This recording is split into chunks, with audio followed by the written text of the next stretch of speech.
और इसी बीच एक और बड़ी खबर, केंद्र सरकार ने एक बड़ा फैसला लिया है।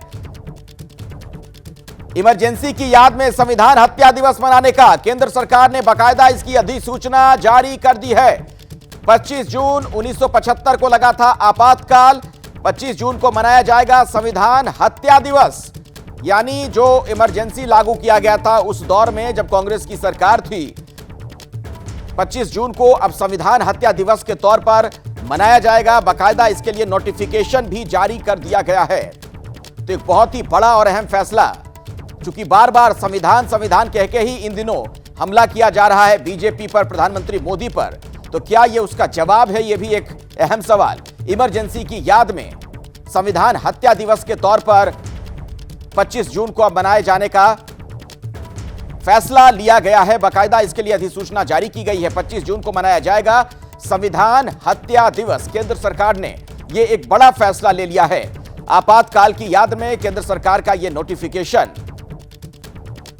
तो इमरजेंसी जब इस देश में लागू कर दिया गया था, उसी तारीख 25 जून 1975 को जब आपातकाल लगा था, उसी के मद्देनजर 25 जून को संविधान हत्या दिवस के तौर पर मनाने की बात कही गई है। और बाकायदा इसका जो देखिए, ये आप देख रहे हैं जो भारत राजपत्र लिखा हुआ है, गजट में इसकी पूरी जानकारी दी गई है।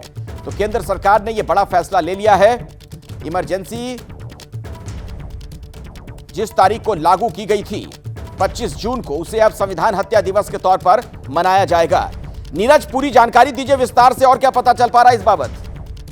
देखिए अखिलेश, भारत सरकार ने अधिसूचना जारी की है। चूंकि 25 जून 1975 को देश में आपातकाल लगाया गया था, उसी की याद में, और तमाम ऐसे लोग हैं जिन्होंने उस दिन काफी भुगता था, इसके लिए भारत सरकार ने 25 जून को हर साल संविधान हत्या दिवस मनाने के लिए गजट नोटिफिकेशन जारी किया है, जिसको 11 तारीख की डेट में, यानी कि कल की डेट में ये गजट नोटिफिकेशन जारी हुआ। और गृहमंत्री अमित शाह ने खुद ट्वीट करके इसकी जानकारी दी और बाकायदा गजट नोटिफिकेशन सबके सामने रखा।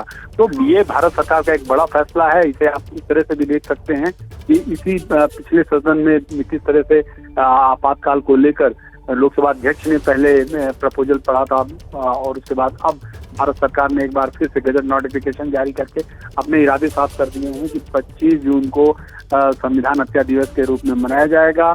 इसकी याद तरोताजा रहे आम लोगों में, इसलिए 25 जून को भारत सरकार ने बाकायदा नोटिफिकेशन जारी करके उसे अधिसूचना जारी कर दी है कि ये आज का दिन हमेशा के लिए इतिहास में याद रखा जाएगा। तो गृहमंत्री अमित शाह ने खुद इसकी जानकारी अपने ट्विटर हैंडल के जरिए अपने एक्स पर पोस्ट करके ये दी है। जी नीरज, ये एक बहुत बड़ा राजनीतिक जवाब भी माना जा सकता है, क्योंकि बार बार आप देख रहे थे चुनाव के वक्त से ही, ये जो इस बार चुनाव हुआ लोकसभा का, संविधान को लेकर बीजेपी पर, प्रधानमंत्री मोदी पर कांग्रेस हमले करती रही, विपक्ष के लोग हमले करते रहे। बार बार कहा जा रहा था, संविधान बदलने की बात कही जा रही थी, इस तरीके का एक पूरा प्रोपेगेंडा भी चलाया गया था। क्या यह माना जाए कि यह उसी का एक करारा जवाब है?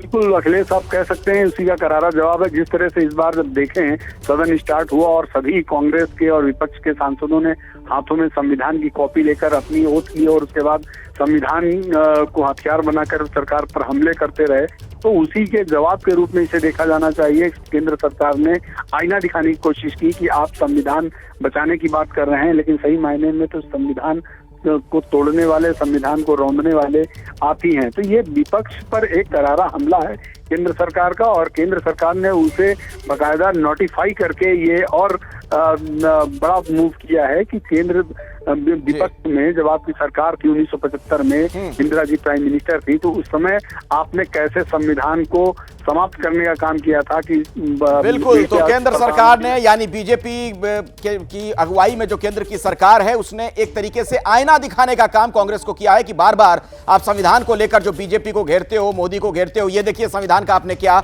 हश्र किया था।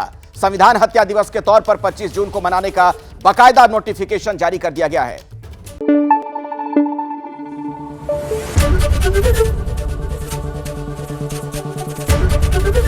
एबीपी न्यूज आपको रखे आगे।